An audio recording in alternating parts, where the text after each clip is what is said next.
Hello प्यारे बच्चों, कैसे हैं आप सब। मैं कमल कुमार आपका आपके चैनल कॉमेट क्लासेस में स्वागत करता हूं। तो बेटा आज हम बात करने वाले हैं इस वीडियो के अंदर 3 चैप्टर्स के बारे में। सबसे पहले मैं आप लोगों को बताऊंगा जंतु में जनन के बारे में, फिर हम बात करेंगे बल तथा दाब के बारे में, और फिर हम बात करेंगे फसल उत्पादन एवं प्रबंधन के बारे में। इन 3 चैप्टर को यहाँ पर आज हम कवर करने वाले हैं। सबसे पहले शुरुआत करें कि जंतुओं में जनन क्यों होता है, क्यों करना जरूरी है। बेटा अगर जंतु जनन नहीं करते तो हम आज यहां नहीं होते। बिल्कुल सही बात है कि जनन अपने आप में एक ऐसी प्रक्रिया है जिससे कि किसी के जीवन पर सीधा प्रभाव तो नहीं पड़ता, पर हां उस स्पीसीज या फिर कह सकते हैं उस पर्टिकुलर जीव की निरंतरता पर प्रभाव पड़ता है। यानी मान लीजिए कि हम कहते हैं कि एक जीव पैदा हुआ, कैसे भी आया धरती पर, और उसने जनन नहीं किया, यानी उसके जैसे और बच्चे पैदा नहीं हुए, तो क्या होगा, जैसे जैसे उसकी उम्र ढलेगी और वो मर जाएगा, उसकी आने वाली संतति तो है ही नहीं, तो उसके जैसे जीव धरती पर नहीं मिलेंगे दोबारा, यानी विलुप्त हो जाएगा। तो इससे ये पता लगता है कि जनन क्या है बेटा। जनन अपने आप में एक ऐसी प्रक्रिया है जिसके द्वारा कोई भी जीव बेटा अपनी निरंतरता को बनाए रखता है। यानी अपनी धरती पर, यानी इस धरती पर जीवन की निरंतरता को बनाए रखने के लिए जो प्रक्रिया जरूरी है उसी को हम जनन कहते हैं। जनन की सबसे बड़ी खास बात यह है कि जनन 2 वर्गों में बांटा गया है। जनन में कुछ जीव ऐसे होते हैं जो बहुत ज्यादा छोटे होते हैं, या फिर वो बहुत अच्छी तरीके से डेवलप नहीं हुए होते हैं, या फिर आप ये कह सकते हो कि बाय नेचर उनको बनाया ही ऐसा गया है। वो जीव असेक्सुअल यानी अलैंगिक जनन दिखाते हैं। कुछ जीव होते हैं जिनमें नर तथा मादा होती हैं और उसके आधार पर वो लैंगिक जनन दिखाते हैं। इस पूरे पाठ के अंदर हम लैंगिक जनन, अलैंगिक जनन और उनके वर्गों, उनके उदाहरणों और उनके यूजेस या फिर कह सकते हैं उनकी खासियत के बारे में हम इस पाठ में पढ़ेंगे। सबसे पहले आता है कि जनन क्यों जरूरी है। इसका उत्तर मैं आपको बता चुका हूं कि जनन के द्वारा कोई भी जीव अपनी निरंतरता को बनाए रखता है। निरंतरता को मतलब होता है पीढ़ी दर पीढ़ी अपने निरंतरता को सुनिश्चित करना, या फिर निरंतर उस स्पीसीज को या उस पीढ़ी को पीढ़ी दर पीढ़ी आगे भेजना। अब मान लीजिए आप बड़े होंगे, आप तो किसी के बच्चे हैं, है ना, आपके मम्मी पापा हैं, आप बच्चे हैं, भविष्य में जाकर आपकी शादी होगी, फिर आपके भी बच्चे होंगे, है ना। कुछ ये कड़वा सत्य है बेटा, कड़वा सत्य है कि हर इंसान को पैदा होना है, जीना है, जीवन पूरा करके यहां से चला जाना है। हर इंसान की मृत्यु होती है, कभी मेरी भी होगी, कभी सबकी होती है।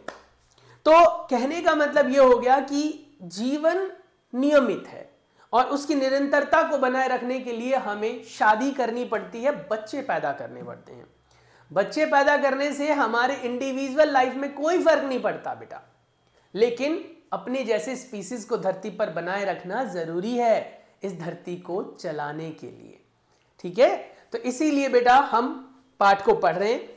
जनन की विधियां, जनन की विधियों को अगर हम देखें तो अलग अलग प्रकार के जीव अलग अलग तरीके से बच्चे पैदा करते हैं।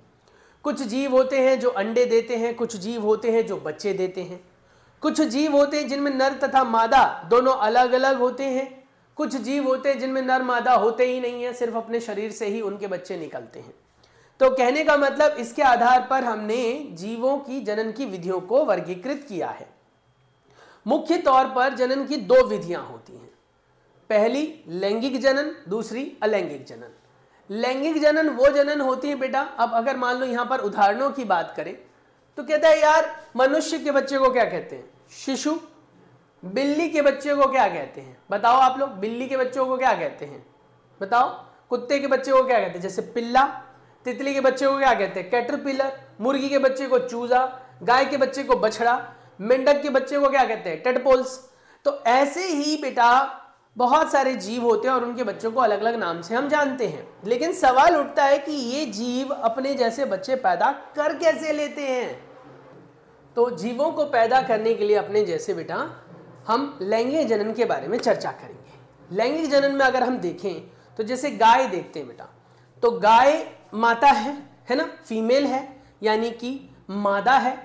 और बेटा गाय के जो पुरुष होते हैं उनको हम क्या कहते हैं, क्या कहते हैं, सांड, है ना। तो वो अपने आप में क्या है, नर है। नर तथा मादा युग्मक जब आपस में मिलते हैं तब जाकर बच्चा पैदा होता है। तो वही कह रहा है लैंगिक जनन एक ऐसी प्रक्रिया है जिस प्रक्रिया के अंदर बेटा, जिस प्रक्रिया के अंदर नर एवं मादा दोनों युग्मकों की जरूरत होती है। और ये सिर्फ और सिर्फ बेटा जंतुओं में हो ये जरूरी नहीं है, पौधे भी लैंगिक जनन दिखाते हैं। जब मादा जनन और नर जनन युग्मक आपस में संलयन होते हैं, जुड़ते हैं, मिलते हैं, तो उन्हें लैंगिक जनन कहते हैं। लैंगिक जनन एक ऐसी जनन विधि हो गई जिसके अंदर नर तथा मादा दोनों जनकों की जरूरत होती है, दोनों के युग्मक आपस में मिलते हैं, संलयन की प्रक्रिया होती है, बच्चा पैदा होता है। अब ये ध्यान रखना कि ये बेटा पौधों में भी होता है और जंतुओं में भी होता है। हम लोग देखें तो हम लोग भी लैंगिक जनन दिखाते हैं। मैं पुरुष हूं तो ऐसे ही मादा भी होती है। जैसे आप लड़की है, मादा है, और कोई लड़का है तो पुरुष है। तो इस तरीके से पुरुष और मादा दोनों के जनन अंग होते हैं और उनसे वो उन जनन अंगों से बेटा अपने युग्मकों को पैदा करते हैं और उसके संलयन से बच्चे पैदा होते हैं। उसके बाद कहता है अब नर जनन अंग के बारे में चर्चा करें। नर जनन अंग बहुत ज्यादा क्रूशियल है, मादा के भी क्रूशियल है। क्रूशियल मतलब बहुत महत्वपूर्ण होते हैं बेटा। मादा और नर के अंदर पाए जाने वाले जो युग्मक होते हैं, युग्मक बेटा, युग्मनज नहीं, युग्मक, युग्मक होते हैं, उन्हें हम शुक्राणु कहते हैं नर के अंदर वाले को। मादा के अंदर वाले को अंडाणु या अंडज भी कहते हैं, अंडाणु या अंडज भी कहते हैं, ठीक है। अब जो पुरुष के अंदर होते हैं बेटा, वो युग्मक बनते कहां हैं, वो शुक्राणु बनते हैं वृषण के अंदर। वृषण होता है स्क्रॉटम। अब ये देखो, ये है नर जनन अंग। शर्माने की कोई जरूरत नहीं है भैया, विज्ञान है, पढ़ना पड़ेगा, जानना पड़ेगा, नहीं तो काम कैसे चलेगा। ये है नर जनन अंग बेटा। इसको अगर आप साफ देखें तो इस जनन अंग के अंदर ये वाला जो हिस्सा दिखाई दे रहा है, ये हिस्सा जो दिखाई दे रहा है बेटा आपको, ये हिस्सा वो है जहां पर यूरिन इकट्ठा होता है, यानी कि हमारा मूत्र इकट्ठा होता है, ठीक है। उसके बाद ये जो ट्यूब जैसी संरचना आपको दिखाई दे रही है, ये ट्यूब जैसी संरचना, ये बेटा कहां से निकलता है, वृषण से निकलता है। ये वृषण कहलाता है। हमारे यानी कि पुरुष के अंदर वृषण दो होते हैं, जोड़े में होता है वृषण, ये दिख रहा है। ये वृषण से बेटा निकलती है ये ट्यूब जैसी संरचना, जिसे हम शुक्राणु नलिका कहते हैं। शुक्राणु कहां बनते हैं बेटा, शुक्राणु बनते हैं सिसन के अंदर, सॉरी यहां पर वृषण के अंदर, ठीक है। वृषण बनाने का काम, वृषण जो है क्या बनाने का काम करता है, शुक्राणु का। शुक्राणु बनाने का काम वृषण का होता है। साथ ही बेटा वृषण जो है वो नर हार्मोन बनाता है जिसका नाम है टेस्टोस्टेरोन। टेस्टोस्टेरोन नाम का हार्मोन यही बनाते हैं। हमारे अंग में दो होते हैं ये, ठीक है। अब सवाल उठता है कि ये बना तो लिया इन्होंने शुक्राणु, कहां पहुंचते हैं बेटा ये शुक्राणु, ये शुक्राणु पहुंचते हैं ऊपर, यहां से नली से होते हुए, ये दिख रहा है, ये नली से होते हुए बेटा कहां आते हैं, सीशन के अंदर, ठीक है। सीशन के अंदर आते हैं। सीशन एक मांसल संरचना होती है जो सेक्सुअल एक्टिविटी में, यानी कि जब आप कह सकते हो नर और मादा दोनों मिलते हैं तो उसके अंदर ये स्ट्रांग हो जाता है और यहां से शुक्राणु निकलकर मादा के शरीर में जाता है, प्रवेश करता है, ठीक है। तो ये याद रखना। उसके बाद यहां है मादा जननांग। मादा जननांग में ये मानव में मादा जननांग है। उसके बाद यहां पर जैसे हमारे शरीर में दो वृषण होते हैं बेटा जोड़े में, वैसे अंडाशय होते हैं दो, किसमें, महिलाओं में। उसके बाद ये जो ट्यूब जैसी संरचना दिख रही है, जैसे हमारे शरीर के अंदर शुक्राणु नलिका होती है, ऐसे ही उनके अंदर अंडवाहिनी नलिका होती है। ये अंडवाहिनी है, यानी अंडा जो है वो यहां से निकलकर होते हुए यहां गर्भाशय तक आता है। इस गर्भाशय तक अंडे को पहुंचने देने का काम जो है अंडवाहिनी का होता है। जैसे ही ये शिशन बेटा प्रवेश करता है मादा योनि के अंदर, तो यहां से शुक्राणु ऊपर की तरफ जाता है, शुक्राणु कहां जाता है, एक मिनट, कहां चला गया,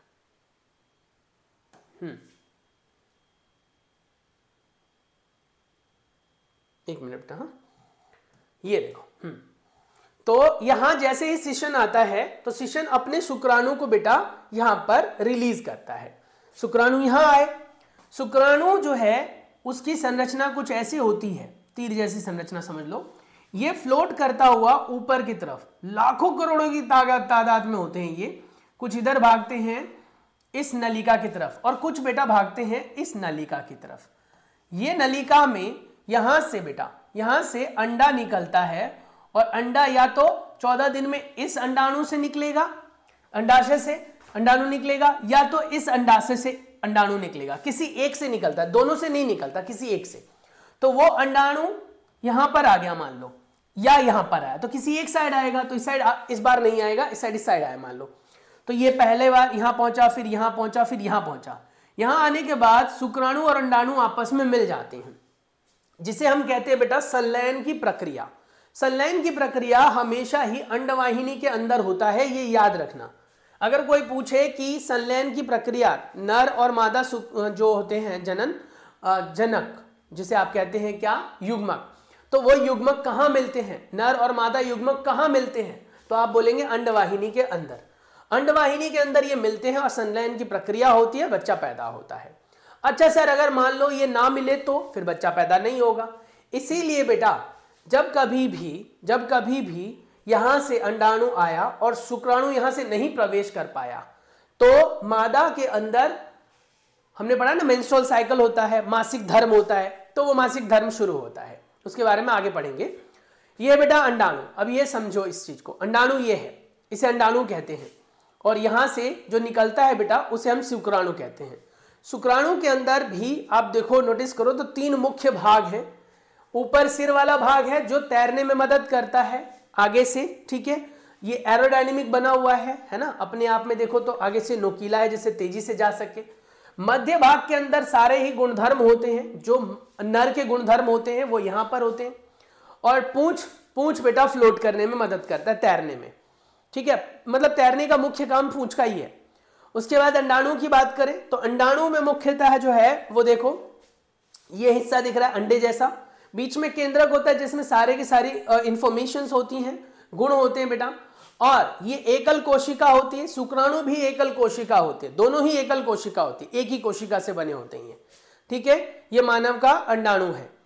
अब कहता है निषेचन की प्रक्रिया क्या होती है। निषेचन की प्रक्रिया में शुक्राणु जो होता है, ध्यान से सुनना, अब निषेचन 2 तरह के होते हैं बेटा, आंतरिक निषेचन और बाह्य निषेचन।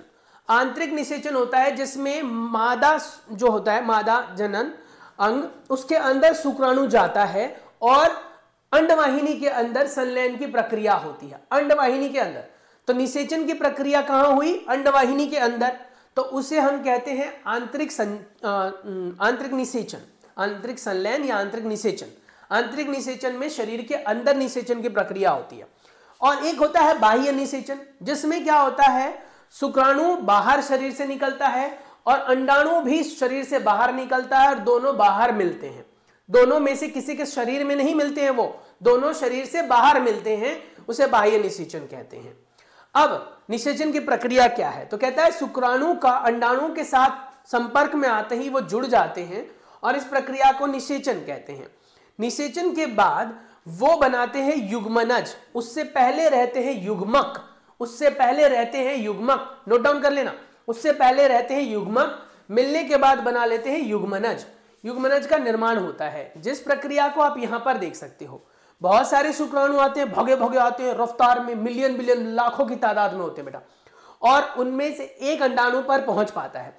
जो रेस में जीतता है वो अंडाणु के अंदर प्रवेश कर जाता है। जैसे अंडाणु के अंदर प्रवेश करता है, अंडाणु अपनी बाहरी परत को मजबूत बना लेता है। प्रवेश करने के बाद दूसरे कोई शुक्राणु अंदर प्रवेश नहीं कर सकते। इसको आप ऐसे समझ लो, 1 टाइम ओपनिंग गेट, एक बार बस खुलेगा, एक बार वो गेट खुलता है, ये प्रवेश दे देता है किसी एक शुक्राणु को, प्रवेश होते ही वो गेट बंद, फिर दोबारा नहीं खुलता। अंडाणु जैसे ही शुक्राणु से मिलते हैं बेटा, तो दोनों के केंद्र आपस में मिल जाते हैं, तो इसे हम कहते हैं क्या, युग्मनज। जब केंद्र मिल गए, इसके बाद जो है बच्चा बनना शुरू हो जाता है। शरीर के अंदर अगर निषेचन हुआ तो उसे आंतरिक निषेचन कहते हैं, और मादा शरीर के बाहर हुआ तो उसे बाह्य निषेचन कहते हैं। आपने परखनली शिशु के बारे में पढ़ा है। परखनली शिशु का मतलब कदापि यह नहीं होता कि बच्चा परखनली में पैदा हो जाएगा, ना जी ना। बच्चा तो परखनली से बाहर ही पैदा होगा, पर परखनली में संलयन कराया जाता है। कभी कभी क्या होता है, मादा शरीर के अंदर अंडवाहिनी किसी भी कारणवश दवाई से, चोट लगने से या जेनेटिकली बचपन से ही ये बंद हो जाती हैं। इसके बंद होने की वजह से अंडा बनता तो है लेकिन अंडवाहिनी से नीचे की तरफ नहीं आ पाता। इसीलिए शुक्राणु जब प्रवेश करता है तो शुक्राणु और अंडाणु आपस में मिल ही नहीं पाते, क्योंकि ये तो ब्लॉक हो गया है किसी भी रीजन से। तो ऑपरेशन से इसे कई बार नहीं खोला जा सकता, नहीं खुल पाता है। कई बार तो हो जाता है ठीक, कई बार नहीं होता है। तो जब ये ठीक नहीं होता है बेटा, तो मादा के अंडाशय से अंडाणु को निकाला जाता है। ठीक है, कैसे निकालते हैं? इंजेक्शन से निकालते हैं। मादा के अंडाशय से एक मैच्योर एग को निकाला जाता है। निकालने के बाद बेटा उसे टेस्ट ट्यूब में लाया जाता है, और ऐसे ही पुरुष के शुक्राणु को लिया जाता है और उसको भी टेस्ट ट्यूब में डालते हैं। दोनों को टेस्ट ट्यूब में आपस में जुड़ने देते हैं। संलयन की प्रक्रिया कहां हुई? टेस्ट ट्यूब में। तो देखा जाए तो हमने कहा था यार हमारे शरीर में तो आंतरिक निषेचन होता है, मादा शरीर में, पुरुष में नहीं होता। ठीक है, मादा शरीर में तो आंतरिक निषेचन है ना। अब अगर मान लो हम बात करते हैं मानव में, मानव के मादा शरीर में तो आंतरिक निषेचन होता है, लेकिन किसी भी कारणवश अगर अंडवाहिनी बंद हो जाए तो वो निषेचन या संलयन की प्रक्रिया शरीर के अंदर नहीं हो पाती। उस प्रक्रिया को बाहर कराना पड़ता है और उसे हम कहते हैं IVF, जिसे टेस्ट ट्यूब में कराते हैं, इन विट्रो फर्टिलाइजेशन। अगर देखा जाए तो क्या मानव शरीर सिर्फ आंतरिक संलयन ही करता है? अब नहीं, जरूरत पड़ती है तो बाह्य संलयन भी कराना पड़ता है, टेस्ट ट्यूब बेबी। तो वही कहता है इन विट्रो निषेचन यानी इन विट्रो फर्टिलाइजेशन, जिसमें शरीर के बाहर कृत्रिम तौर पर निषेचन होता है मानव के युग्मक का, लेकिन वैसे तो अंदर होना चाहिए। अब कहते हैं कि ये तो हो गई परखनली शिशु। फिर उसके बाद जब वो मतलब संलयन की प्रक्रिया हो जाती है, युग्मनज बन जाता है 72 घंटे के अंदर, उसके बाद 1 हफ्ते तक लगभग उसको ऑब्जर्वेशन में रखा जाता है, निरीक्षण में रखा जाता है, आर्टिफिशियल कंडीशन में बेटा। उसके बाद फिर उसको जो युग्मनज बन चुका है उसको मादा शरीर के गर्भाशय में डाल दिया जाता है। गर्भाशय में डाल दिया जाता है। गर्भाशय में जैसे नॉर्मल बच्चे पैदा होते हैं वो बच्चा भी वैसे ही पैदा होता है। उसके बाद वैसे इसके चांसेस बहुत कम होते हैं, पर पैदा बिल्कुल बच्चा नॉर्मल ही होगा। तो ऐसा नहीं है कि बच्चा परखनली में पैदा होगा। परखनली बच्चे का या शिशु का मतलब है कि संलयन की प्रक्रिया परखनली में कराई गई है कृत्रिम तौर पर। ठीक है, तो ये आश्चर्य वाली बात है, विज्ञान इतना तेज भाग रहा है तो हमने ये सब भी सीख लिया। अब नेचुरल तरीके में भी बाहरी संलयन होते हैं। नेचुरल तरीके में बाहरी निषेचन प्रक्रिया होती है, जैसे कि होते हैं मेंढकों का। मेंढक में क्या होता है, मेंढक जो मादा मेंढक होती है वो अंडे दे देते हैं। उसके बाद जो नर मेंढक होते हैं वो अपने शुक्राणु को जल में छोड़ देते हैं। जल में अंडे छूट गए, जल में शुक्राणु छूट गए, वो शुक्राणु और अंडे आपस में मिले और इस तरीके से बच्चे पैदा होते हैं। ये बाह्य निषेचन की प्रक्रिया ज्यादातर जलीय जीव दिखाते हैं, जैसे मछली, स्टारफिश, ये सब, क्योंकि इनको ज्यादा बच्चे पैदा करने होते हैं। आंतरिक निषेचन की प्रक्रिया में अगर बच्चे आंतरिक निषेचन करें और बच्चा अंदर पैदा हो तो बेटा इतने सारे लाखों अंडे होते हैं, तो लाखों अंडे तो बेटा क्या होगा फिर बताओ, सोचो, वो तो मादा शरीर ही फट जाएगी अपने बच्चों से ही। इसीलिए उनके शरीर के अंदर नहीं होता, उनके शरीर के बाहर होता है ये। अब ये संलयन की प्रक्रिया पूरी डिटेल में यहां पर बताई गई है। यहां पर देखो क्या होता है, यहां पर अंडा निकला अंडा, यह क्या है, अंडवाहिनी, उसके अंदर शुक्राणु आ गए, शुक्राणु जुड़ गए, युग्मनज बन गया, युग्मनज बनने के बाद धीरे धीरे देखो बहुकोशिकीय बन गए, वो बहुत सारी कोशिकाएं आ गई इसके अंदर। फिर बहुत सारी कोशिका होने के बाद वो भ्रूण रोपित हो गया, यहाँ पर ये मादा के शरीर में चिपक जाएगा। मादा का शरीर यहाँ से इसको जो पोषक पदार्थ है वो देगा, जिससे कि ये बच्चा फिर धीरे धीरे बड़ा होगा।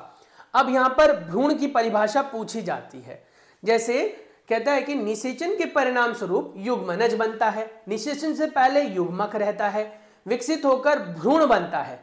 भ्रूण, देखा भ्रूण बन गया। युग्मनज लगातार विभाजित होकर कोशिकाओं के गोले में बदलता है, तत्पश्चात कोशिका समूहीकृत हो जाता है, विभिन्न ऊतकों और अंगों के रूप में परिवर्तित हो जाता है। इस विकसित हुई संरचना को भ्रूण कहते हैं। भ्रूण गर्भाशय की दीवार पर रोपित होकर विकसित होता है। गर्भाशय में भ्रूण का निरंतर विकास होता रहता है और धीरे धीरे विभिन्न शारीरिक अंगों जैसे हाथ, पैर, हाथ, मुंह आगे वगैरह बनता रहता है। ठीक है, सिर, आंखें, कान इत्यादि। तो भ्रूण की वह अवस्था जिसमें शारीरिक अंगों की पहचान की जा सके उसे गर्भ कहते हैं। अब भ्रूण, गर्भ, युग्मनज, इनके बीच में अंतर पता लगा होना चाहिए आपको। युग्मक होते हैं नर और मादा के, जिसे शुक्राणु और अंडाणु कहते हैं। युग्मनज होता है जब शुक्राणु और अंडाणु मिल जाते हैं तो उसे युग्मनज बोलते हैं, युग्मनज ठीक है, युग्मनक नहीं, युग्मनज। उसके बाद जब युग्मनज बड़े होते जाते हैं और बहुकोशिकीय बन जाते हैं तो उसे भ्रूण कहते हैं। भ्रूण जब और ज्यादा विकसित होते हैं और उनमें शारीरिक अंगों की पहचान की जा सकती है, जैसे ये हाथ है, पैर है, जननांग है, माथा है, सिर है, ये सब, तो उसको हम गर्भ कहते हैं। गर्भ विकसित जब पूरा हो जाता है बेटा, तब नवजात शिशु होता है और उसको वो जन्म दे देती है। ये गर्भाशय है। आप देखो ये गर्भ की दीवार है बेटा, ये गर्भाशय में भ्रूण था, फिर धीरे धीरे विकसित होकर क्या बन गया, गर्भ, और फिर ये आंतरिक निषेचन की प्रक्रिया थी बेटा। उसके बाद लगभग आप कह सकते हो कि 9 महीने के पश्चात मादा जो है वो अंडे दे देती है। ऐसे ही बेटा मुर्गियों में भी होता है। मुर्गी में आंतरिक निषेचन होता है, परंतु मनुष्य तथा गाय की तरह मुर्गी भी बच्चों को जन्म देती है।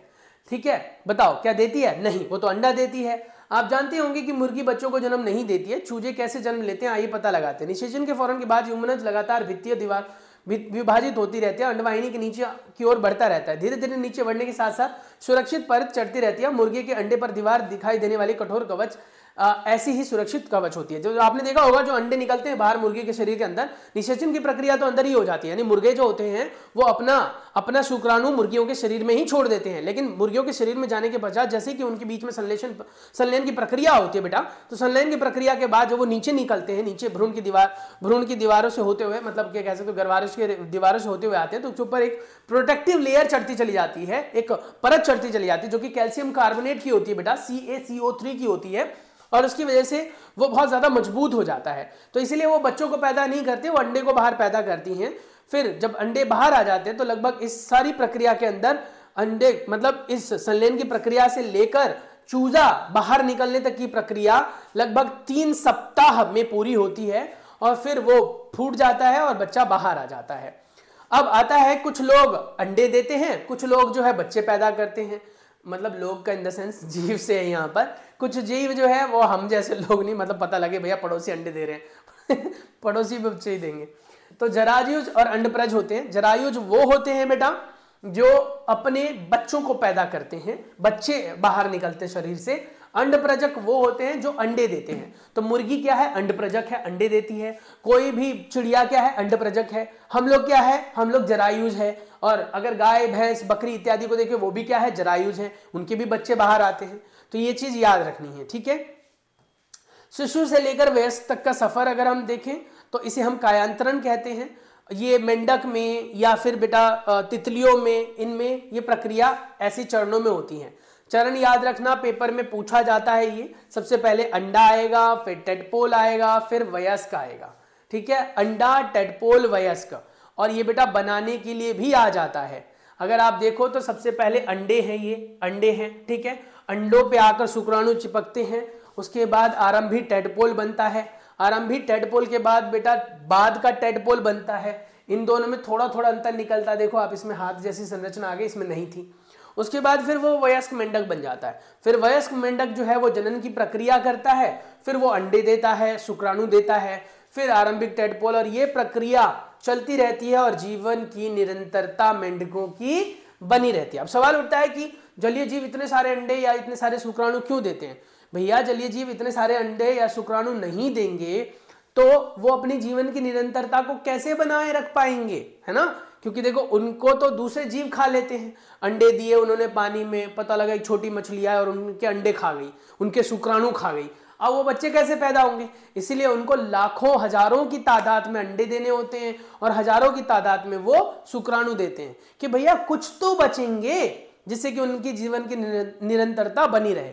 अब कहते हैं कि भैया अगर हम बात करें ऐसे प्रजनन प्रक्रिया की जिस प्रक्रिया में अलैंगिक जनन हो, अलैंगिक जनन वो प्रक्रिया होती है जिसमें हमें दो अलग अलग जीवों की जरूरत नहीं होती, शरीर के अंगों से हो जाता है। अगर आप बात करें बेटा हाइड्रा में, तो हाइड्रा अपने आप में एक मुकुलन की विधि दिखाता है। अगर आपसे पूछा जाए कि मुकुलन विधि क्या होती है और कौन सा जीव दिखाता है, तो आप बोलेंगे हाइड्रा मुकुलन विधि दिखाता है, और इसको आप आवर्धक लेंस से देख सकते हैं। अगर आप देखें तो हाइड्रा है ये, और हाइड्रा में ये छोटा सा अंग बाहर निकला, फिर आगे ये और बड़ा हुआ और बड़ा हुआ। जब इतना मैच्योर या इतना आप कह सकते हो परिपक्व हो जाता है कि ये स्वतंत्र रूप से रह सके, तो शरीर से हट जाता है। तो पहले एक जीव था, अब दो जीव हो गए, फिर इन दोनों के और बच्चे होते हैं और बच्चे होते हैं, और इस तरीके से ये अलैंगिक जनन दिखाते हैं। अलैंगिक जनन में ये जो हमने देखा बेटा हाइड्रा में मुकुलन, तो मुकुलन मुकुल निकलता है। यहाँ जो छोटा सा अंग दिख रहा है, इस अंग को क्या कहते हैं? मुकुल कहते हैं। और मुकुल जिस प्रजनन प्रक्रिया के अंदर मुकुल निकलेगा, उसी प्रजनन प्रक्रिया को हम मुकुलन विधि कहते हैं। तो हाइड्रा में क्या होता है बेटा? हाइड्रा में मुकुलन की विधि होती है। मुकुलन क्या है? अपने आप में एक अलैंगिक जनन, यानी एक प्रकार का जनन जिसमें केवल एक ही जनक जीव शामिल होता है और जन्म देता है बच्चों को, उसे अलैंगिक जनन कहते हैं।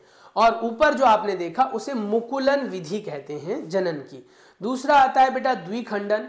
अमीबा जो है बेटा वो द्विखंडन विधि दिखाता है। ये अमीबा दिख रहा है आपको, इस अमीबा को अगर आप गौर से देखें तो यहाँ पर ये जो अमीबा है, इसका शरीर विभाजित होने से पहले कोशिका विभाजित हुई, कोशिका केंद्र विभाजित हुआ। पहले केंद्र विभाजित होता है, केंद्र ने अपने सारे गुणों को अलग अलग कर लिया, दो हिस्से में बना लिया।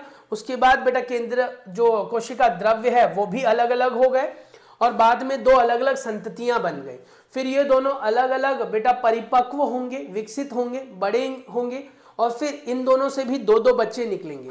लेकिन क्योंकि एक बार में सिर्फ दो ही बच्चे निकल रहे हैं, इसलिए इसे द्विविखंडन बोलते हैं। द्विखंडन या द्विविखंडन।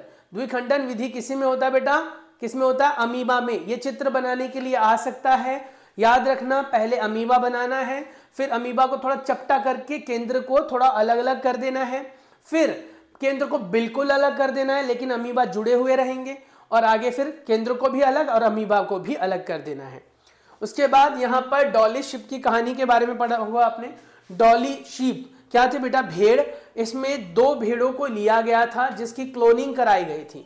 क्लोनिंग एक ऐसी विधि होती है जो असेक्सुअल यानी कि अलैंगिक विधि से जीव को पैदा किया जाता है, यानी शरीर के कोशिका को निकाला जाता है, दूसरे के शरीर की कोशिका को निकाला जाता है और उनको आपस में जोड़ लिया जाता है। ऐसे ही फिन डॉर्सेट भेड़ और Scottish black face ewe, Finn Dorset नाम याद रखना, फिन डॉर्सेट भेड़ और स्कॉटिश ब्लैक फेस ईव, इन दोनों को लिया गया था बेटा। इन दोनों से डॉली हुई थी। डॉली ये पहली इकलौती क्लोन थी बेटा जो काफी लंबे समय तक जी थी, और इसकी मौत 14 फरवरी को हो गई थी। 14 फरवरी 2003 को इसकी मौत हो गई थी डॉली की, ठीक है, यानी कि वैलेंटाइन डे वाले दिन ये बेचारी मर गई थी। इसको कुछ रेस्पिरेटरी डिजीज हो गया था, लेकिन ये इकलौती ऐसी भेड़ थी जिसका क्लोनिंग कराया गया। उसके बाद कोई क्लोनिंग नहीं हुई है अब तक, और इस क्लोनिंग के निष्कर्ष में जो ये भेड़ निकली थी डॉली, इसके भी बच्चे हुए थे सेक्सुअल रिप्रोडक्शन से, यानी लैंगिक जनन से। तो ये सारी बातें हैं जो ध्यान रखनी है बेटा। हमने पढ़ा लैंगिक जनन, अलैंगिक जनन, भ्रूण, बाह्य निषेचन, आंतरिक निषेचन, गर्भ, आंतरिक निषेचन, कार्यांतरण। कार्यांतरण एक ऐसी प्रक्रिया होती है जिसमें शरीर के अंगों के अंदर बदलाव आता है। जैसे आपने मेंढक में पढ़ा था ना कि जब कभी भी किसी के शरीर के अंदर विभिन्न प्रकार के बदलाव हो और वो शिशु से लेकर वयस्क तक बदले, तो उसे हम कायांतरण कहते हैं। तो मेंढक वाला जो चित्र मैंने आपको बताया था कि यहाँ मेंढक था, यहाँ अंडा था, यहाँ पर आरंभिक टेडपोल था, यहाँ पर बाद वाला टेडपोल था, वो पूरी प्रक्रिया जो बदलाव की हुई थी उसी को हमने कायांतरण बोला था। पूरा पाठ आपको बताया जा चुका है। अगर मैं बार बार बोलता हूँ बेटा कि अगर आपको प्रश्न उत्तरों में भी मेरी जरूरत है, आपको दोबारा से ये प्रश्न उत्तर अगर चाहिए, उत्तर एक अलग से वीडियो में डिटेल में चाहिए, तो मुझे कमेंट करके बता देना, मैं वो आपको बता दूंगा, ठीक है। फिलहाल अगर मैं देखूं यहाँ पर, तो सजीव के लिए जनन क्यों महत्वपूर्ण है? ये बहुत महत्वपूर्ण प्रश्न है, क्योंकि सजीव अपने जीवन की निरंतरता को बनाए रखना चाहता है, और इसीलिए बहुत जरूरी है जनन की प्रक्रिया। और इसमें उदाहरण के साथ आप समझा सकते हैं, जैसे कि मानव अपनी निरंतरता को बनाए रखने के लिए जनन की प्रक्रिया करेगा, भेड़ बकरियां करती हैं बेटा, कुत्ते बिल्ली करते हैं और छोटे छोटे जीव भी करते हैं। मनुष्य में निषेचन की प्रक्रिया को समझाइए। बहुत ज्यादा महत्वपूर्ण प्रश्न है ये, इसके उत्तर भी आप पढ़ लेना।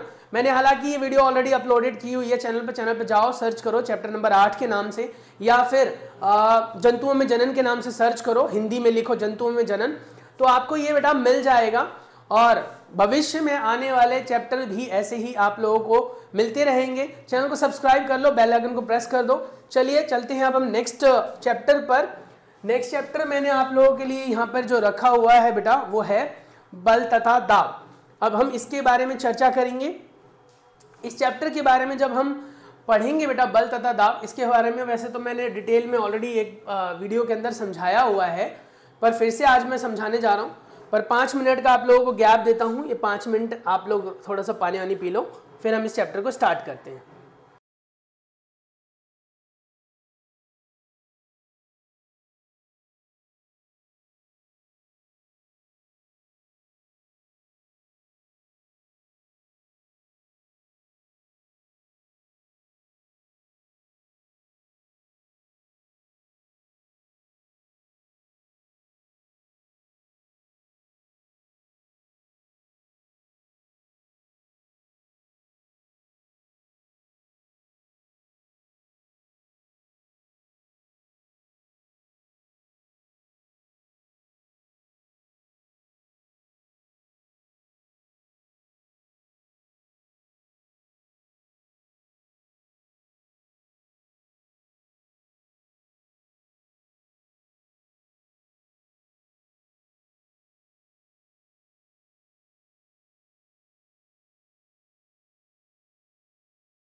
हेलो, हाँ बेटा चलो शुरू करते हैं। बल तथा दाब के बारे में बात करेंगे। सबसे पहले बल की परिभाषा आती है। बल क्या है? किसी भी चीज के ऊपर लगने वाला खिंचाव या धक्का बल कहलाता है। आप इस परिभाषा को ऐसे ही लिख सकते हो, किसी भी चीज पर लगने वाला खिंचाव या धक्का बल कहलाता है। अब यहाँ पर बल के विभिन्न उदाहरण दिए गए हैं, जैसे कि बॉल, जो गोलकीपर बॉल पकड़ता है, यहाँ पर बल लग रहा है। यहाँ पर खिलाड़ी जो है वो हॉकी से बॉल को हिट कर रहा है, बल लग रहा है। बॉल रोक रहा है, ये बल लग रहा है। तो यहाँ पर बल में बेटा आकर्षण और अभिकर्षण दोनों ही बल है। यानी या तो आप कह सकते हो कि किसी तरफ आना यानी खींचना या किसी की तरफ से धक्का देना, वो दोनों ही कंडीशन में बल है। अब यहाँ पर पूरी बातें वही लिखी होंगी। आप लिखोगे उठाना, खोलना, बंद करना, ठोकर मारना, ठुकराना, लात मारना, धक्का देना, ये सब बेटा बल होता है। तो चाहे खींचो चाहे धकेलो, बल ही होता है। अब साथ आता है अपकर्षण और अभिकर्षण क्या है। अपकर्षण और अभिकर्षण क्या है? तो कहता है मेज पर रखी हुई पुस्तक को गतिशील बनाना। अब यहाँ पर अगर आप परिभाषा पे जाएंगे ना, परिभाषा पे जाएंगे तो यहाँ पर आपके पास दो परिभाषाएं आती हैं, अपकर्षण और अभिकर्षण। देखो, अभिकर्षण का मतलब होता है खींचना। ये याद रखना, लिख लो, क्योंकि ये टीचर भी कंफ्यूज हो जाते हैं, कभी कभी आप भी कंफ्यूज हो सकते हो। अभिकर्षण का मतलब खींचना, अपकर्षण का मतलब धक्का मारना। यानी किसी चीज को धक्का जब मारा जाता है तो उसे अपकर्षण कहते हैं। किसी चीज को जब खींचा जाता है तो अभिकर्षण कहते हैं। अभिकर्षण मतलब खींचना, अपकर्षण धक्का देना, याद रखना। तो यही कह रहा है क्या कि बहुत सारी चीजें होती है जिनको आप धक्का मारते हो या खींचते हो। तो धक्का मारना या खींचना बेटा दोनों ही बल कहलाते हैं। अब मेज पर रखी हुई पुस्तक को आप कैसे उठा सकते हो या कैसे हिला सकते हो? तो देखो, उठाते हो तो आप उसको अभिकर्षण कर रहे हो, ठीक है। धक्का देकर हिला रहे हो तो उसे अपकर्षण कर रहे हो, ठीक है। ऐसी दरवाजे को खोलना या बंद करना, इसमें भी दोनों चीजें हैं। आप धक्का दे सकते हो, खींच सकते हो, उठा तो नहीं सकते। आप दरवाजे को थोड़ी उठाओगे, उठा नहीं सकते, आप उसको गिरा नहीं सकते। ये है, मतलब शटर है तो बात अलग है, शटर है तो बात अलग है। तो वहां पर भी आपका अपकर्षण और अभिकर्षण दोनों ही है। कुएं से पानी की बाल्टी को खींचना, कुएं से पानी की बाल्टी को खींचना, तो खींचना आ जाएगा, उठाना आ जाएगा, धक्का देना नहीं आएगा। इसमें बेटा अपकर्षण नहीं आएगा, अभिकर्षण आएगा, अभिकर्षण आएगा। खींचना मतलब अभिकर्षण। ऐसे इस टेबल से आपका प्रश्न बन सकता है। बल की परिभाषा क्या है? विज्ञान में किसी वस्तु पर लगने वाले धक्के या खिंचाव को बल कहते हैं, ठीक है। खिंचाव को हम कहते हैं अभिकर्षण, धक्का देना अपकर्षण। बल एक अन्योन्य क्रिया के कारण लगते हैं। अन्योन्य क्रिया मतलब क्या हो गया? एक दूसरे के फलस्वरूप, है ना। बल कभी भी एक दूसरे के फलस्वरूप लगता है, कभी भी। ये याद रखना बेटा, कौन किसे खींच रहा है ये पता ही नहीं चलता, बस ये लगता है बल है। यानी कि अन्योन्य क्रियाएं मतलब हो गया कि है तो दोनों के ऊपर ही लगने वाला बल। जैसे मान लो मैं इस स्टूल को लगा रहा हूं या इस दीवार को धक्का मार रहा हूं। अब ये दीवार को मैं धक्का मार रहा हूं, दीवार मुझे धक्का मार रही है, देखकर पता नहीं चलता, है ना। तो इसीलिए इसे कहते हैं अन्योन्य क्रिया। जैसे अब मान लो ये गाड़ी को धक्का मार रहा है बंदा, ये आपको भी पता है, कॉमन सेंस लगाते हो कि गाड़ी को ये धक्का मार रहा है ना। लेकिन देखकर तो पता लग गया, हमने जजमेंट ले ली, लेकिन ऐसे देखा जाए तो पता ही नहीं चलता कौन किसको धक्का मार रहा है। अब यहां देखो, ये बेचारी गाय इधर जा रही है, ये बेचारा इसे इधर खींच रहा है, पता ही नहीं चल रहा कौन किस पर बल लगा रहा है, तो दोनों ही लगा रहे हैं। तो ये अपने आप में अन्योन्य क्रियाएं बल होती हैं, ये याद रखना।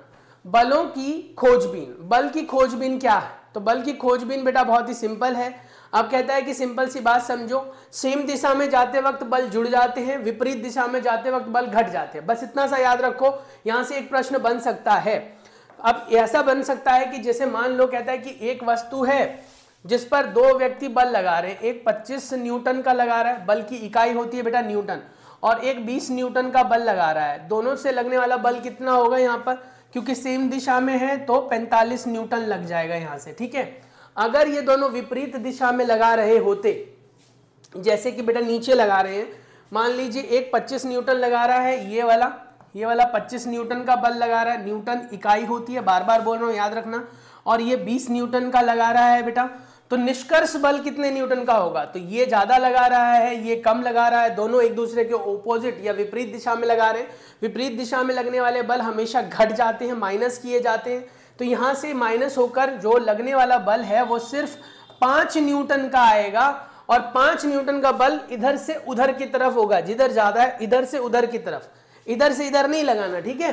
तो जिधर ज्यादा होगा उधर की तरफ बल लगेगा, और उस बल को बेटा हम कहते हैं क्या? परिमाण बल। परिमाण बल क्या होता है? परिमाण बल होता है जब दो या दो से ज्यादा बलों के कारण हम परिमाण निकालते हैं। और परिमाण बल हमेशा याद रखना कि अगर F1 यानी पहला फोर्स और F2 यानी दूसरा फोर्स दोनों सेम दिशा में है तो F1 प्लस F2 हो जाएगा बेटा। और अगर F1 इस दिशा में है और F2 मान लीजिए इस दिशा में है, तो बेटा इससे लगने वाला बल या तो F1 माइनस F2 होगा या फिर F2 माइनस F1 होगा। वो डिपेंड करता है कि बल जो है कौन ज्यादा लगा रहा है और कौन कम। इस तरीके से यहां से प्रश्न बन सकता है आपका। बल वस्तु की गति की अवस्था में परिवर्तन कर सकता है। बल के बहुत सारे निष्कर्ष देखे गए हैं, बस बल के बहुत सारे परिमाण देखे गए हैं।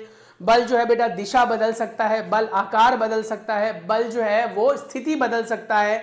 कोई चीज रुकी हुई है तो चलती अवस्था में कर सकता है, चलती चीज को रोक सकते हो। बल गति बदल सकता है, कोई चीज धीरे चल रही है तो उसको तेज कर सकते हो, तेज चल रही है तो उसको कम कर सकते हो। तो ये बल के परिमाण होते हैं जो अलग अलग होते हैं, तो ये ध्यान रखना है आपको। तो बहुत सारी चीजों में परिवर्तन कर सकता है, अवस्था में, गति में, दिशा में, है ना, आकार में। यहाँ पर देखो ये सब वही है, रबड़ को खींचा आकार बढ़ गया, कम हो गया, इस तरीके से। अब कह रहे हैं क्या क्रियाकलाप से क्या देखा? किसी वस्तु को विराम अवस्था से गति में ला सकते हैं, गतिशील वस्तुओं को हम परिवर्तित कर सकते हैं, गति को, गति से हम उसको विराम अवस्था में ला सकते हैं, वस्तु की आकृति में बदलाव ला सकते हैं, और ये सारे प्रभाव एक साथ भी उत्पन्न कर सकते हैं। अब आता है बल के प्रकार। बल के प्रकार में आता है संपर्क बल और असंपर्क बल। दो प्रकार के बल होते हैं बेटा। संपर्क बल वो बल होता है जिसमें दो वस्तुओं के बीच में संपर्क हो, उसे संपर्क बल लेते हैं। और दूसरा होता है असंपर्क बल, जिसमें दो वस्तुओं के बीच में कोई संपर्क नहीं होगा। समझ में आ रहा है? अब संपर्क बल में उदाहरण में आ जाता है पेशीय बल, जो हम लोग लगाते हैं अपनी मांसपेशियों से। जैसे ये बेचारी गाय, या गाय तो नहीं करवाएंगे हम ये काम, बैल है, बैल, ये बेचारे बैल, दोनों बैल हैं और दोनों बैलों के ऊपर इतना सामान लोड है और ये बेचारे चले जा रहे हैं। तो ये जो बल लगा रहे हैं ये पेशीय बल लगा रहे हैं, और अगर ये इसके साथ जुड़े हुए ना होते तो बेटा गाय या बैल या सांड जो भी हम लें, उनके चलने से इसके ऊपर कोई फर्क नहीं पड़ता। तो ये जुड़े हुए हैं तो संपर्क बल हो गया। तो पेशीय बल क्या हो गया बेटा? अपने आप में संपर्क बल हो गया। समझ में आ गया? तो पेशीय बल क्या होता है? मांसपेशियों से लगने वाले बल को पेशीय बल कहते हैं, और इसी से हम बेटा चल फिर पाते हैं, दौड़ पाते हैं, कूद पाते हैं, बोल पाते हैं, ये सब संपर्क बल। घर्षण बल अपने आप में संपर्क बल है। घर्षण बल क्या होता है? जब एक वस्तु के ऊपर दूसरी वस्तु चलती है तो दोनों वस्तुओं की सतहों के बीच में एक बल कार्य करता है जो कि लगने वाले बल से विपरीत दिशा में कार्य करता है।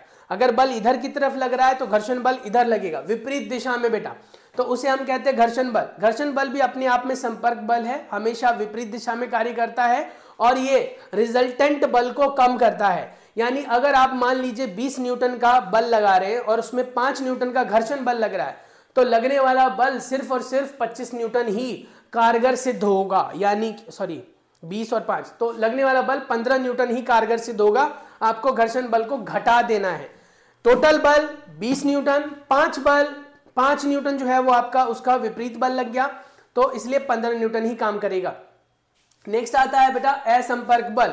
असंपर्क बल वो बल होते हैं जिनमें दो वस्तुएं आपस में संपर्क में नहीं आती हैं।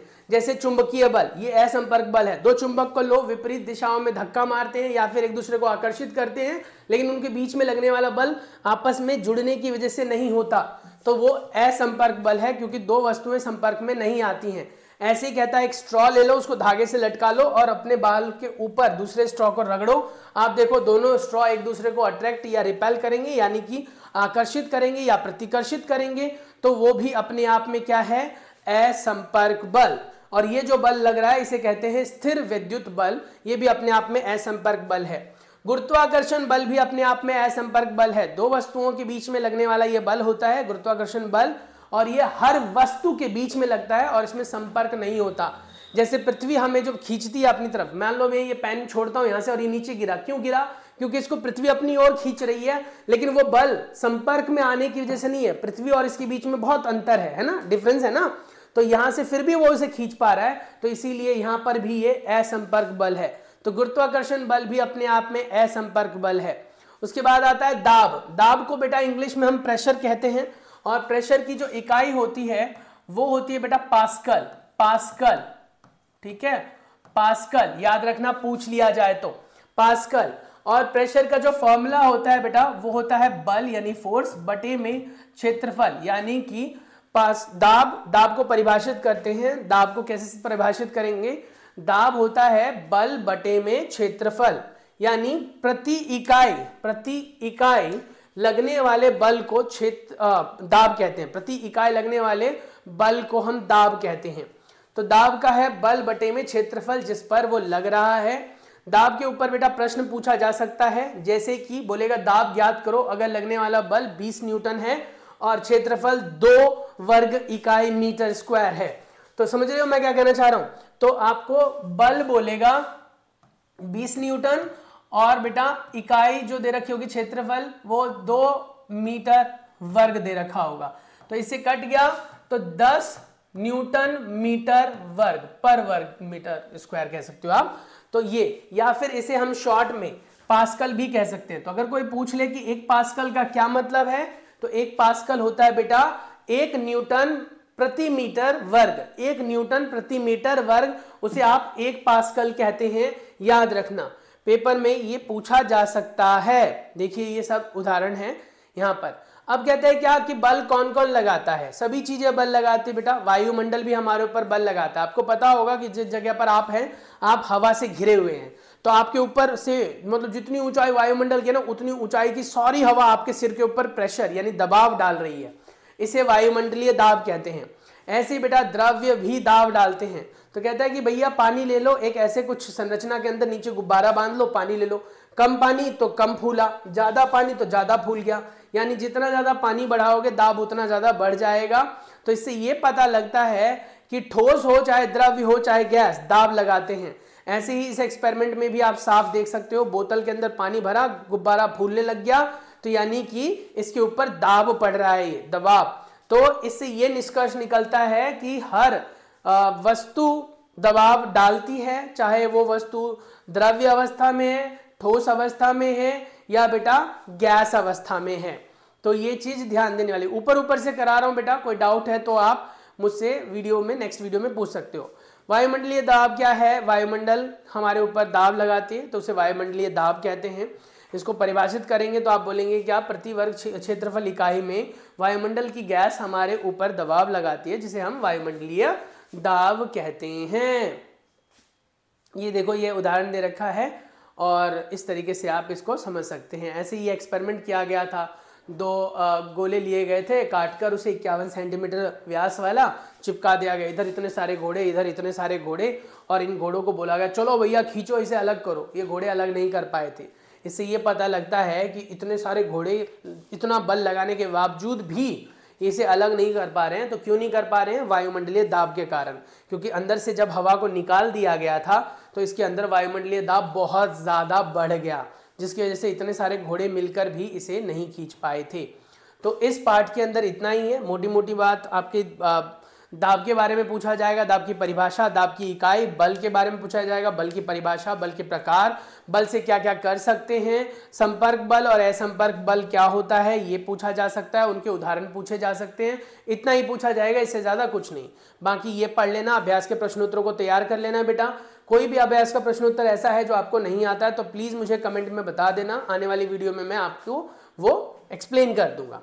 चलिए अब हम चलते हैं हमारे नेक्स्ट पार्ट के ऊपर, जो कि पाठ नंबर 1 है हमारा, फसल उत्पादन एवं प्रबंधन। हम इसके बारे में चर्चा करेंगे। हमने पढ़ा बेटा कि हमारे पास जो जरूरतें हैं दिन ब दिन बढ़ती जा रही हैं, क्योंकि आपको भी पता है कि जैसे जैसे हम वृद्धि विकास कर रहे हैं, बीमारियों से लड़ने की ताकत हमारे अंदर आ रही है। हमने विभिन्न प्रकार की दवाइयाँ वगैरह बना ली, इससे लोग बीमार कम पड़ रहे हैं और जनसंख्या दिन ब दिन बढ़ती जा रही है। जनसंख्या के बढ़ने की वजह से क्या हो रहा है कि हमारी ज़रूरतें बढ़ती जा रही हैं। अब इन ज़रूरतों को पूरा करने के लिए क्या उपाय है कि भैया फसल उत्पादन और प्रबंधन के बारे में लोगों को बताया जाए। सिर्फ फसल को उगा लेना ही बहुत नहीं होता बेटा, फसल को उगाने के साथ साथ रख रखाव और अच्छी मात्रा में उगाना बहुत ज़रूरी है।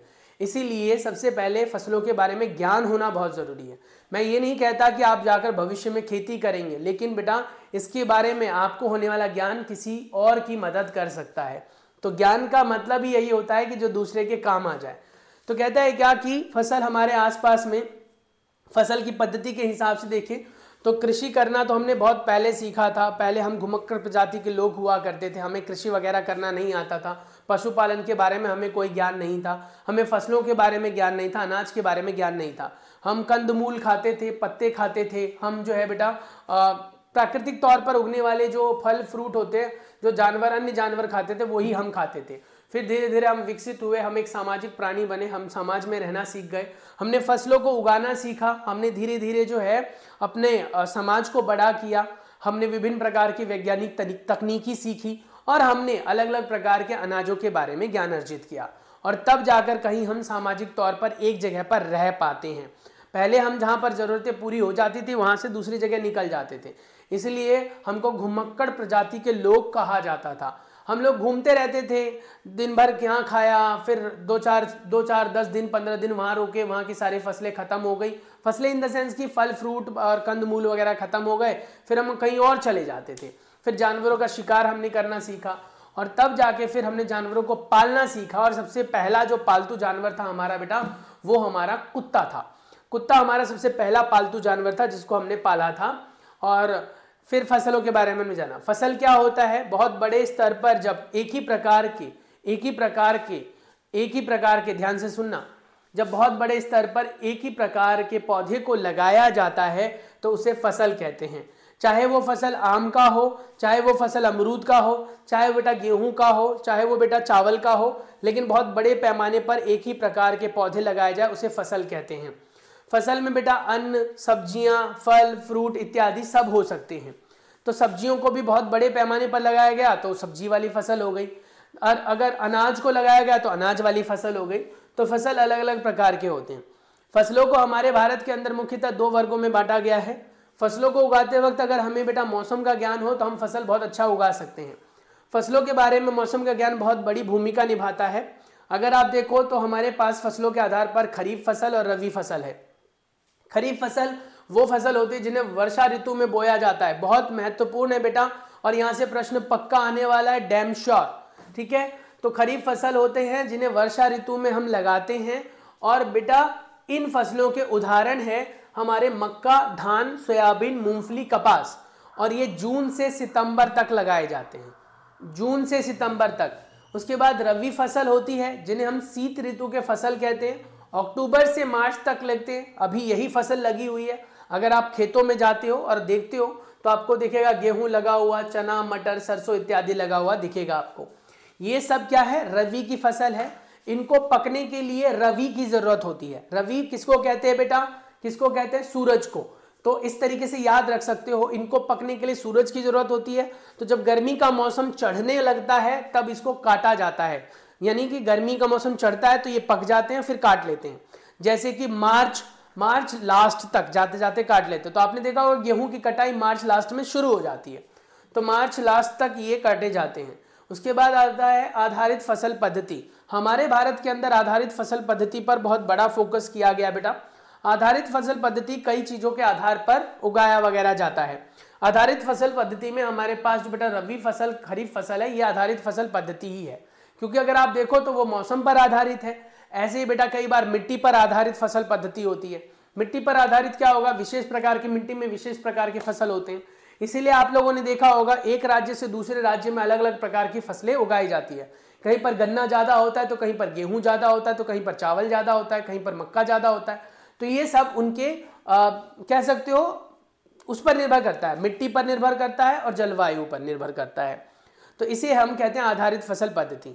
यही सवाल पूछा जाता है कई बार कि ऐसा क्यों होता है कि हम शीत ऋतु में, बेटा देखो यहाँ पर पूछा भी गया है, धान को बहुत अधिक पानी की जरूरत होती है, इसीलिए धान को हम शीत ऋतु में क्यों नहीं उगा सकते? धान को हम शीत ऋतु में इसलिए नहीं उगा सकते क्योंकि शीत ऋतु में बारिश कम होती है, वर्षा कम होती है, कम वर्षा से कम पानी मिल पाएगा और धान को पानी ज्यादा चाहिए। इसीलिए हमारी जो कृषि पद्धति है बेटा वो आधारित कृषि पद्धति है, ये याद रखना है आपको, ठीक है।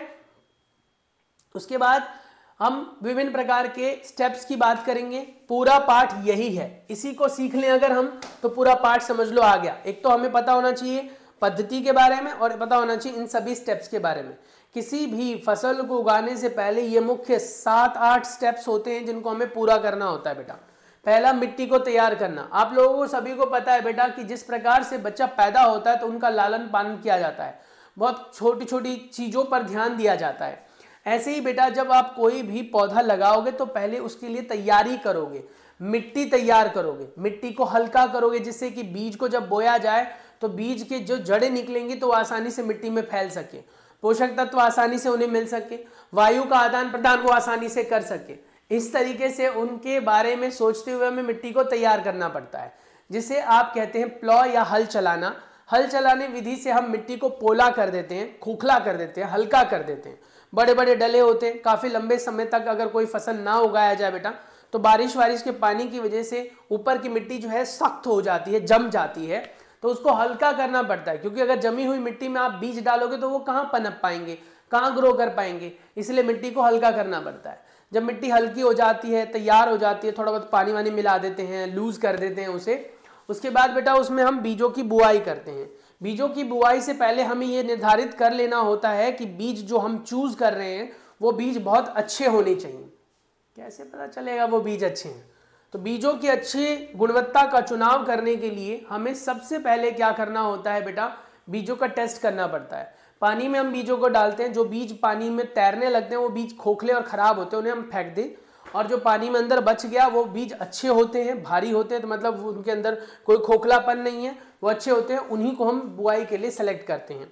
जब बीजों की बुआई हो जाती है तो उसके बाद खाद और उर्वरक का निर्धारण किया जाता है।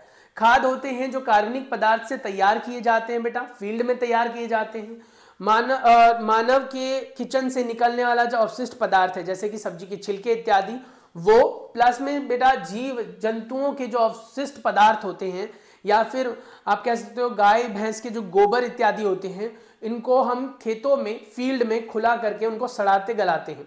इनके सड़ने गलने के बाद वो कार्बनिक पदार्थ प्रयोग में लिया जाता है जिसे हम खाद कहते हैं। उर्वरक क्या होता है? उर्वरक रासायनिक पदार्थ होता है, यानी कि केमिकली तैयार होता है, जिसको हम बेटा लैब में तैयार करते हैं। और उर्वरक को तैयार करते समय ये ध्यान रखा जाता है कि हर उर्वरक के अंदर अलग अलग प्रकार की चीजें पाई जाती है, जबकि खाद में, सभी खाद में मुख्य तरह कार्बनिक पदार्थ ही होते हैं। खाद जो है ह्यूमस जोड़ते हैं, उर्वरक ह्यूमस नहीं जोड़ते हैं मिट्टी में। खाद की कोई भी मात्रा आप ले सकते हो, कितना भी डाल सकते हो। उर्वरक की नियमित मात्रा लेना जरूरी है, क्योंकि जरूरत से ज्यादा उर्वरक हमारे शरीर के लिए ठीक नहीं है और फसलों के लिए भी। जब ये दोनों डाल दिए जाते हैं बेटा, उसके बाद सिंचाई की जाती है। सिंचाई क्यों जरूरी है? जैसे पानी हमारे शरीर के लिए जरूरी है, हमारे शरीर के आंतरिक क्रियाओं के लिए जरूरी है, ऐसे बेटा सिंचाई बहुत जरूरी है पौधों के लिए।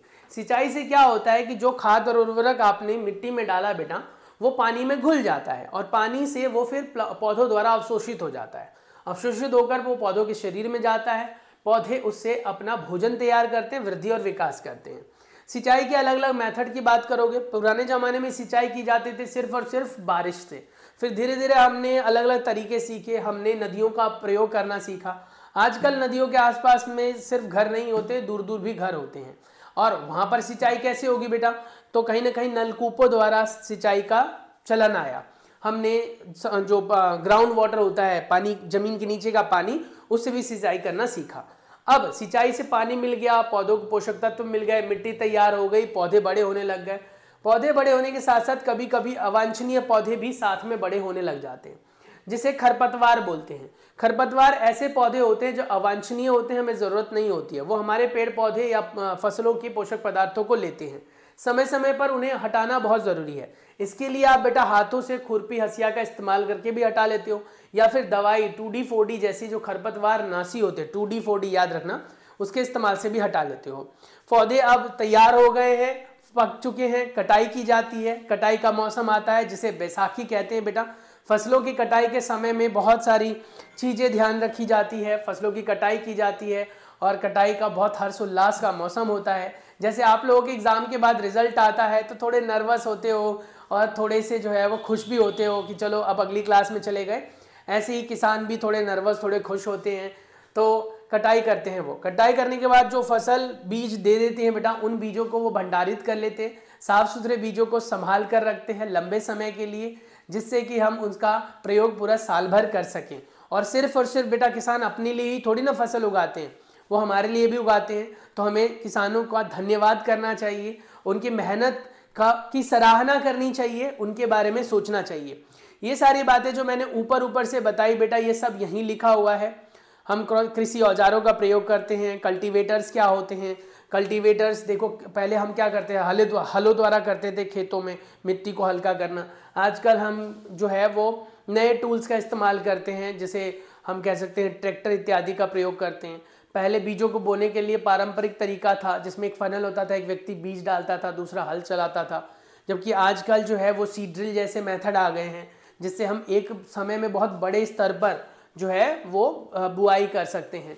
खाद उर्वरक के बारे में बात करें तो पहले खाद जो है वो बहुत छोटे पैमाने पर तैयार किया जाता था, आजकल बड़े पैमाने पर तैयार किया जाता है बेटा। उसके बाद बेटा यहाँ पर एक परिभाषा है और अंतर है। ये अंतर जो दिया गया है उर्वरक और खाद के बीच में, पक्का पूछा जाएगा आपका 3 नंबर में। पेपर अगर नहीं हुआ है बेटा तो तैयार कर लो, पक्का पेपर में आने वाला है, स्क्रीनशॉट ले लो या आपकी बुक में से पढ़ लेना। ये अंतर बहुत ज़रूरी है। कोई भी ऐसा पॉइंट है जो आपको समझ में ना आए तो मुझे कमेंट जरूर करना बेटा।